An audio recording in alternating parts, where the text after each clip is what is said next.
Olá pessoal, tudo bem com vocês? Espero que estejam todos bem, cuidando da saúde. Estou sentindo muita falta de estar com vocês em sala, não vejo a hora disso acontecer. Hoje nós vamos falar um pouquinho sobre a aula 7, que são projeções cartográficas. O assunto é rapidinho, o vídeo vai ser rápido. Primeiro a gente precisa lembrar que não tem como a gente projetar o planeta Terra num mapa plano sem que haja alguma deformação. E por isso foram criadas algumas formas, algumas projeções a serem seguidas para a gente resolver esse problema. Os tipos de deformações aceitas são essas que eu coloquei aqui. A equidistante. A equidistante ela não tem uma preocupação em manter os ângulos e a área perfeitos. Ela pode deformar, aumentar ou diminuir, desde que conserve a distância entre os continentes de forma real. A conforme, que ela mantém as formas dos continentes, mas distorce a área. Ou seja, ele tem um formato como ele realmente é, mas ele pode estar numa forma muito maior ou uma forma muito menor. E a equivalente, que ela mantém o tamanho real dos países, tá? Eles aparecem numa escala real, mas deforma as formas, tá? Por isso que a gente pode ver que muitas vezes ele tem lá a sua quilometragem original, seu tamanho real, mas ele é mais repuxado, enfim. E a gente vai entender isso na prática dos mapas. Só para a gente lembrar, sistemas de projeções. Projeção cilíndrica, projeção cônica e projeção azimutal. Na projeção cilíndrica, lembra que é como se um cilindro estivesse envolvendo a Terra e a parte que é tangente à Terra, que fica encostadinho retinho, é a parte que vai ter os tamanhos mais originais, sem tantas deformações. Então percebe aí, no cilindro, as áreas próximas à linha do Equador são as áreas que menos vão sofrer deformações.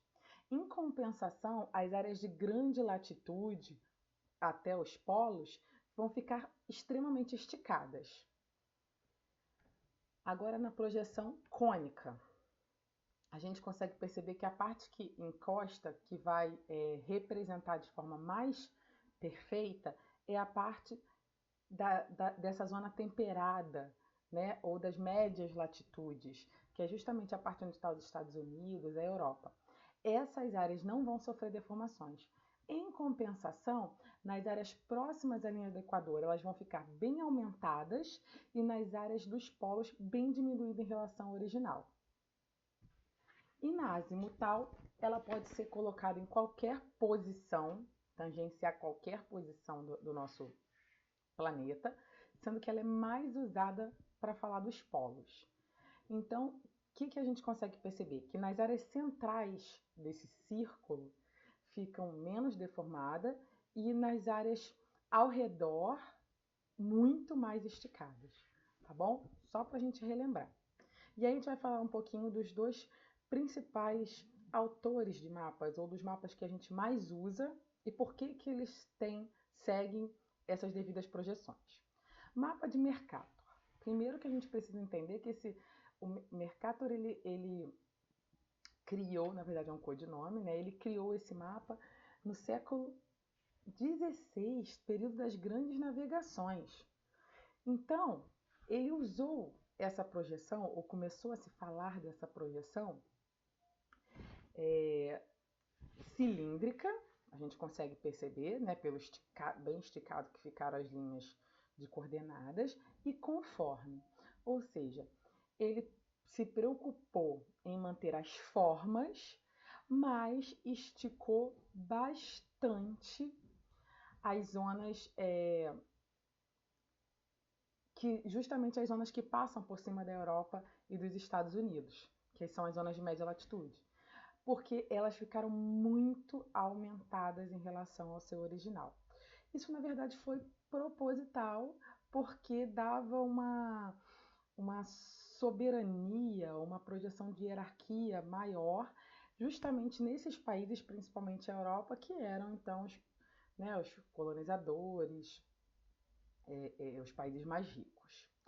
Mais para frente, bem mais para frente, já século XX, período de Segunda Guerra Mundial, no qual essas grandes colônias europeias começam a perder força, a gente começa o processo de descolonização, que a gente tem a projeção de Peters. O que essa projeção significa? Ela também é uma projeção cilíndrica, porém ela é equivalente. Ela não está preocupada com a forma, ela está preocupada em manter os tamanhos originais. E ela acaba que ela vai trazer o real tamanho dos países que foram tão diminuídos na projeção de mercado. Principalmente porque nesse momento a gente começa a falar dessa questão de desigualdades sociais, países de terceiro mundo que começam a crescer, pós-Guerra Fria, de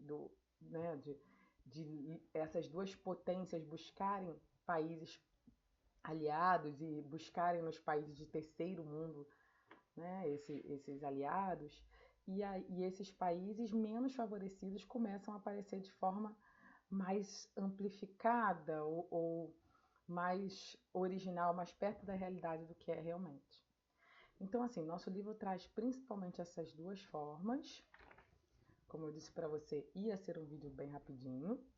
E agora eu conto com vocês para realizar os exercícios.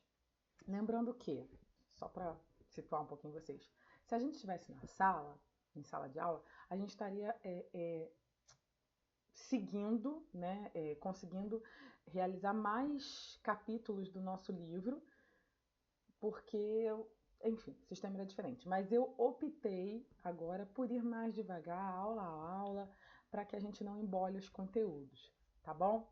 Gente, manda dúvida, por favor, por e-mail, ou manda pelo menos um oizinho lá para eu saber que vocês estão participando, estão entrando, tá bom? Qualquer coisa eu tô aqui. Beijão, continuem se cuidando.